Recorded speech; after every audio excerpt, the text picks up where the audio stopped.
وہ بچپن سے ہی نڈر، بہادر اور بے باک تھا۔ اس نے گھوڑ سواری، تیر اندازی اور تلوار بازی اپنے باپ سے ورثے میں حاصل کی۔ وہ شکار پر نکلتا تھا تو کبھی بھی خالی ہاتھ نہیں لوٹتا تھا۔ طاقتور ہونے کے ساتھ ساتھ بلا کا ذہین بھی تھا۔ اس کا تعلق اوغز ترکوں کے کائی قبیلے سے تھا۔ اس کے باپ کا نام سلیمان شاہ تھا، لیکن کچھ لوگ گندوز اول بتاتے ہیں۔ تاریخ اس بہادر کو ارطغرل غازی کے نام سے جانتی ہے۔ السلام علیکم، ویلکم ٹو ٹیکی آئیڈیا۔ آج کی اس ویڈیو میں جیسا کہ آپ جانتے ہیں کہ ہم ارطغرل غازی ڈرامے کے بارے میں بات کریں گے، اس کی کتنی سیریز تھیں، اس کی کاسٹ کے بارے میں، اور اس ڈرامے کی سٹوری ہم آپ کو بتائیں گے۔ ارطغرل غازی سلطان عثمان، جو کہ عثمانیہ سلطنت کا پہلا بادشاہ تھا، اس کے والد تھے۔ بہت ہی جنگجو اور بہت ہی بہادر۔ ترکی میں ڈرامے کا نام تھا دلیرس ارطغرل۔ یہ ڈرامہ 5 سیزنز پر مشتمل تھا، تقریباً 150 ایپیسوڈز پر۔ یہ ڈرامہ ترکی کے ایک گاؤں ریوا میں شوٹ کیا گیا ہے۔ اس کی ایک ایپیسوڈ تقریباً 115 منٹ سے لے کے 125 منٹ تک کی ہے۔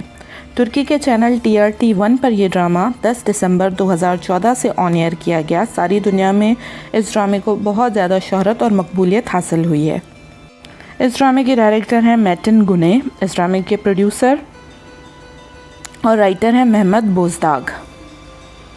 یہ ڈرامہ سیریل تقریباً 21 ممالک میں آفیشلی ٹیلی کاسٹ کیا گیا، جس میں پاکستان بھی شامل ہے۔ پہلے ہم ستارہ پر یہ ڈرامہ دکھایا گیا، لیکن پھر پرائم منسٹر عمران خان کے کہنے پہ اس کو اردو میں پراپرلی ڈب کیا گیا اور PTV پہ نشر کیا گیا۔ اب آتے ہیں اس ڈرامے کی سٹوری کی طرف۔ اگر آپ کو اس ڈرامے کی پوری سٹوری سننی ہے تو اس ویڈیو کو پورا دیکھیں اور ہمارے چینل ٹیکی آئیڈیا کو سبسکرائب کر لیں تاکہ اس طرح کی ویڈیوز آپ تک پہنچ سکیں۔ ارطغرل غازی 1190 برسا میں پیدا ہوا۔ جب منگولوں نے ترکمنستان پر حملہ کیا تو بہت سارے قبیلوں نے ہجرت کی۔ کائی قبیلے نے بھی شام کے قریب ہی پڑاؤ ڈالا تھا، لیکن سردیوں کے لیے یہ علاقہ صحیح نہیں تھا، اس لیے ارطغرل کا باپ سلیمان شاہ چاہتا تھا کہ جلد از جلد کسی مناسب جگہ پر ہجرت کی جائے۔ اس نے ارطغرل کو حلب بھیجنے کا فیصلہ کیا، جہاں سلطان صلاح الدین ایوبی کے جانشین حکومت کر رہے تھے، لیکن اس سے پہلے ہی کائی قبیلے پر مصیبت آ گئی۔ ارطغرل اپنے دوستوں کے ساتھ شکار پر گیا۔ وہاں اس نے دیکھا کہ کچھ صلیبی عیسائی قیدیوں کو لے کر جا رہے ہیں۔ اس نے قیدیوں کو بچا لیا اور صلیبیوں کو قتل کر دیا۔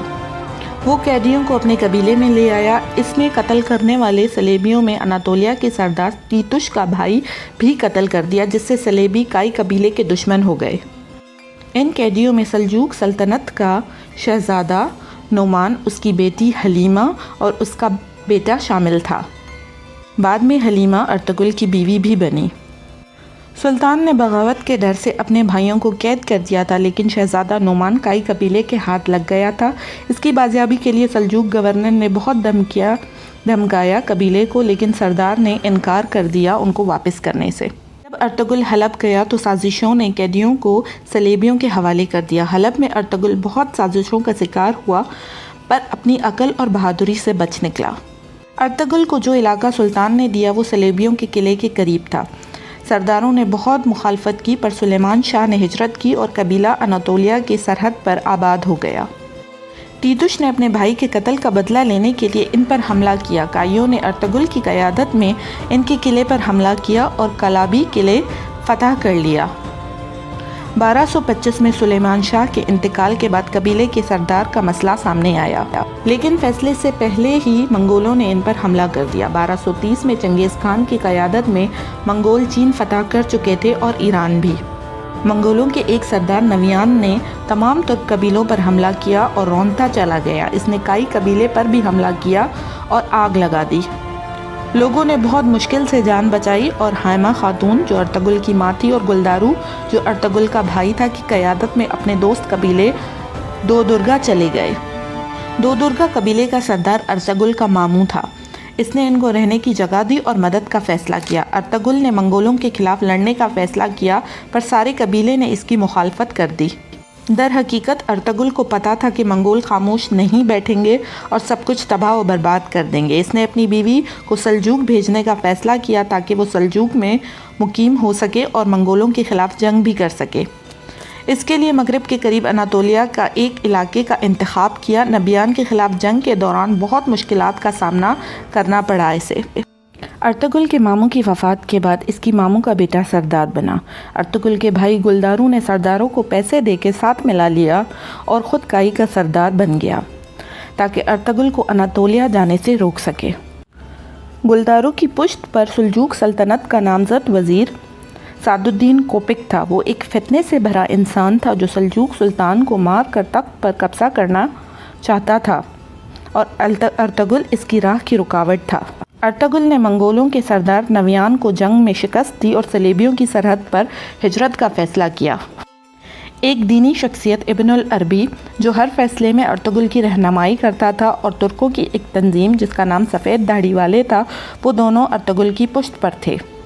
ارطغرل نے اپنے بھائی گلدارو سے بغاوت کی اور اپنی ماں، چھوٹا بھائی، بیوی، دوست اور قبیلے کے 400 افراد کے ساتھ ہجرت کا فیصلہ کیا اور اناطولیہ کی مغربی سرحد پر آباد ہو گیا۔ ارطغرل اب ان لوگوں کا سردار بن چکا تھا۔ قبیلے میں فاقوں کی نوبت آ گئی۔ قبیلے کی عورتیں قالین بناتی اور انہیں بیچ کر اناج لے آتے، لیکن وہ اناج ان لوگوں کے لیے بہت کم تھا۔ ان لوگوں کا سب سے بڑا دشمن چاویدار قبیلہ تھا، جس کے سردار کے بیٹے نے ارطغرل کے قالینوں کے قافلے پر حملہ کیا اور بہت سارے سپاہی مار دیے اور سارا سامان جلا دیا اور قبیلے پر اور مشکل آ گئی۔ جہاں تجارت ہوتی تھی، اس بازار کا مالک سریون قسطنطنیہ کے صلیبیوں کا جاسوس تھا۔ سفید داڑھی والوں نے اس سے ختم کرنے کا حکم دیا ارطغرل کو۔ ارطغرل نے اس کے خلاف جنگ کر کے خانلی بازار پر قبضہ کر لیا۔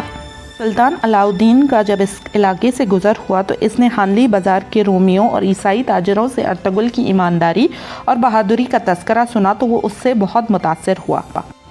امیر سعد الدین کوپک نے سلطان کو بہت زیادہ بھڑکایا ارطغرل کے خلاف، لیکن اس کا کوئی فائدہ نہیں ہوا اور سلطان نے ارطغرل کو پورے علاقے کا سردار اعلیٰ بنا دیا اور صلاح الدین کو واپس پونیا بلا لیا۔ سلطان نے ارطغرل کو کارائے چائسار قلعہ فتح کرنے کا حکم دیا کیونکہ انہوں نے سلطان پر حملہ کرنے کی کوشش کی تھی۔ سلطان نے اس کی مدد کے لیے فوج بھیجنے کا بھی فیصلہ کیا۔ ان سب جنگوں میں چاویدار قبیلے کا اورل بے ارطغرل کے خلاف رہا، مگر اورل بے کے بھائی آلیار اور بہن اصلاحان نے ارطغرل کا بھرپور ساتھ دیا۔ آلیار شہید ہو گیا اور اس کے بھائی اورل بے کو بغاوت کے جرم میں ارطغرل نے قتل کر دیا۔ اصلاحان کو چاویدار قبیلے کا سردار بنا دیا گیا۔ اس کی شادی ارطغرل کے بہت ہی قریبی دوست نورگل، جسے ترگت کہتے ہیں، جو اس کا سب سے اچھا دوست تھا، اس سے کرا دی گئی۔ اسی دوران ایک جھڑپ میں قلعے کے کمانڈر بیسیلیس ارطغرل کے ہاتھوں مارا گیا۔ نیکیا کے شہنشاہ نے آرس کو گورنر بنا کر بھیجا۔ آرس نے ارطغرل کی طرف دوستی کا ہاتھ بڑھایا اور جنگ روک دی، لیکن سعد الدین کوپک نے اپنی سازشیں برقرار رکھی اور چاویدار قبیلے کے بہاد بے نے اس کی بہت مدد کی۔ اس نے ارطغرل کے بیٹے کو قید کر لیا۔ ارطغرل نے بہادر بے کو قتل کر دیا اور اصلاحان کے شوہر ترگت یعنی نورگل کو چاویدار قبیلے کا سردار بنایا گیا۔ ارطغرل نے سلطان کی فوج کا انتظار کیے بغیر ہی قلعے پر حملہ کر دیا اور قبضہ کر لیا اور سلجوق سلطنت اور کائی قبیلے کا پرچم لہرا دیا گیا۔ ارطغرل نے قلعے کا نائب اپنے بھائی ساران کو مقرر کیا اور خود کونیا چلا گیا تاکہ سلطان علاء الدین کو سعد الدین کوپک کی سازشوں سے آگاہ کر سکے۔ کونیا میں اس نے سلطان علاء الدین کو سعد الدین کوپک کے خلاف ثبوت دیے، پر وہ اپنی جان بچانے میں کامیاب ہو گیا اور وہاں سے بھاگ گیا۔ 1237 میں سعد الدین نے سلطان اور اس کے نامزد شہزادے کو قتل کروا دیا اور بیاس الدین کیسریو کو سلجوق سلطان بنا دیا اور قتل کا الزام ارطغرل پر لگوا کر اسے قید کروا دیا۔ پوری سلطنت پر سعد الدین کوپک کا قبضہ ہو گیا۔ اس نے کارا چائسار قلعے اور اس کے علاقے سے ارطغرل کی سرداری ختم کرا دی، گنال کو قلعے کا سردار بنا دیا۔ لیکن جب سلطان بیاس الدین کو پتہ چلا کہ اس کے باپ کو ارطغرل نے نہیں بلکہ اس کی ماں کے ساتھ مل کر سعد الدین کوپک نے مارا ہے، تو اس نے دوبارہ ارطغرل کو سردار اعلیٰ بنا دیا۔ سلطان نے ارطغرل کو سعد الدین کوپک کو قتل کرنے کا حکم دیا۔ ارطغرل نے گنال بے کے ساتھ مل کر سعد الدین کوپک کو قتل کر دیا۔ گنال کو اس نے کارا چائسار قلعے کا نگران رہنے دیا اور خود اپنی قبیلے کے ساتھ سوگوت ہجرت کر گیا۔ سوگوت کا علاقہ اس سے سلطان نے تحفے میں عنایت کیا تھا اور اسے اجازت بھی دی تھی کہ وہ آس پاس کے علاقے فتح کر کے اپنی جاگیر بڑھا سکتا ہے۔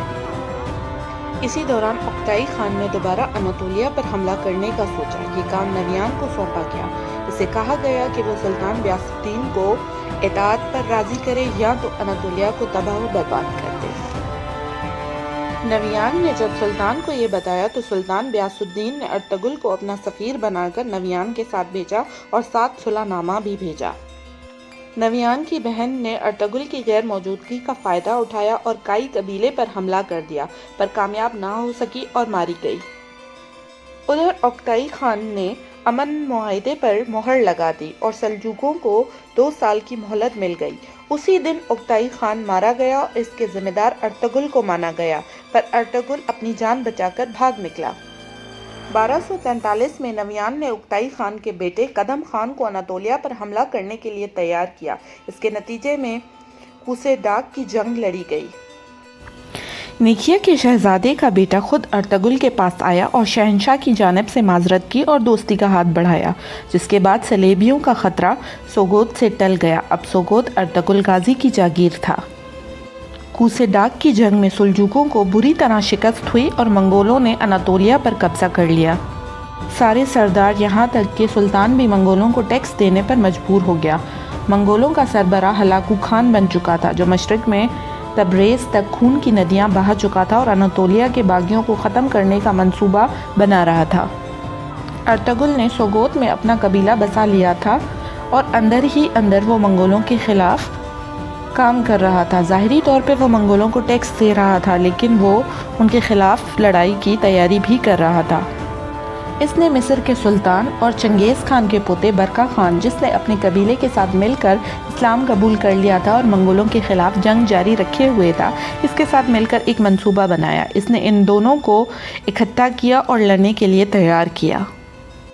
لیکن اندرونی سازشوں اور صلیبی قلعے کے غدار گورنر کے حملوں کے بعد ارطغرل بری طرح سے پھنس چکا تھا۔ کائی قبیلے کے بہت سے لوگ منگولوں سے مل چکے تھے۔ ارطغرل کے سوگوت سے کنٹرول ختم کرنے کے لیے سلجوق وزیر بہاؤالدین نے امرولو قبیلے کو سوگوت میں بسانے کا فیصلہ کیا۔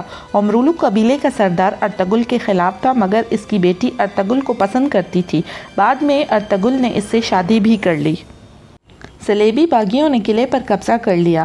ان کا سربراہ کمانڈر ڈراگوس تھا، جو ارطغرل کو سوگوت سے نکالنا چاہتا تھا۔ اس نے امرولو قبیلے کے سردار کو قتل کر کے ارطغرل کے بیٹے گندوز پر الزام لگوا دیا تاکہ آپس میں قبیلے لڑ پڑیں، لیکن ارطغرل نے ایسے ہونے نہ دیا۔ امرولو بے کے بعد اس قبیلے کا سردار اس کا بیٹا بولاگ بے بنا۔ وہ منگولوں کا خاص آدمی تھا۔ وہ اپنی اصلیت چھپا کر باستی کے نام سے ترک قبیلوں کے لیے دہشت بنا ہوا تھا۔ دوسری طرف ڈراگوس بھی گمنام تھا۔ 2 گمنام دشمنوں کا سامنا ارطغرل کو تھا۔ بولاگ بے نے ارطغرل کے بھائی گلدارو کے قبیلے کو بھی تباہ کر دیا اور وہ اپنی جان بچا کر پہاڑوں میں روپوش ہو گیا۔ ارطغرل نے منگولوں کے 2 سرداروں کو قتل کر دیا تھا، جو اس قبیلے پر حملہ آور ہوئے تھے۔ اس کے بعد ہلاکو خان کا بھائی ایرک موقع اس کے مقابلے کے لیے خود سوگوت آیا، لیکن ارطغرل اپنی جان بچا کر بھاگ نکلا۔ ارطغرل نے ڈراگوس کو بے نقاب کیا۔ الباستی بھی اس کا بھائی گلداروں کے ہاتھوں مرا گیا۔ اس کے بعد ارطغرل مغرب میں برقع خان سے ملاقات کے لیے روانہ ہو گیا۔ ایرک موقع نے ارطغرل کا پیچھا کیا۔ ارطغرل نے برقع خان کے غدار وزیر کو بے نقاب کیا اور ایرک موقع بھی برقع خان کے ہاتھوں مارا گیا۔ ارطغرل نے برقع خان کے ساتھ مل کر منگولوں کے خلاف جنگ کی۔ اس نے برقع خان کو یقین دلایا کہ جب وہ منگولوں پر حملہ کرے گا تو اناطولیہ کے سارے ترک اس کے ساتھ ہوں گے اور مصر کا سلطان بھی شامل ہوگا۔ ارطغرل واپس قبیلے آیا اور اپنے چھوٹے بھائی دندار بے کو قبیلہ سونپ کر اس جنگ کے لیے روانہ ہو گیا۔ اس جنگ میں مسلمانوں کی فتح ہوئی اور منگولوں کو شکست ہوئی۔ لڑائی کے دوران ہلاکو خان بیمار ہوا اور اس بیماری میں ہی مر گیا۔ بغداد سے خلافت عباسیہ کے خاتمے کے بعد خلافت عباسی قاہرہ منتقل ہو گئی۔ سلطان بیبرس بھی واپس مصر چلا گیا اور ارطغرل جنگ سے غازی بن کر لوٹا، اسی لیے غازی اس کے نام کا حصہ بن چکا ہے۔ 1280 میں 90 سال کی عمر میں سوگوت میں ارطغرل فوت ہوا اور وہیں اس کا مقبرہ بنایا گیا۔ امید ہے ہماری ویڈیو آپ کو پسند آئی ہوگی۔ اگر پسند آئی ہے تو ہمارے چینل ٹیکی آئیڈیا کو سبسکرائب کر لیں، ویڈیو کو لائک کر دیں اور چھوٹا سا بیل آئیکن ہے اس کو پریس کر دیں تاکہ ہماری ہر آنے والی نئی ویڈیو آپ تک پہنچ سکے۔ Thank you for watching. اللہ حافظ۔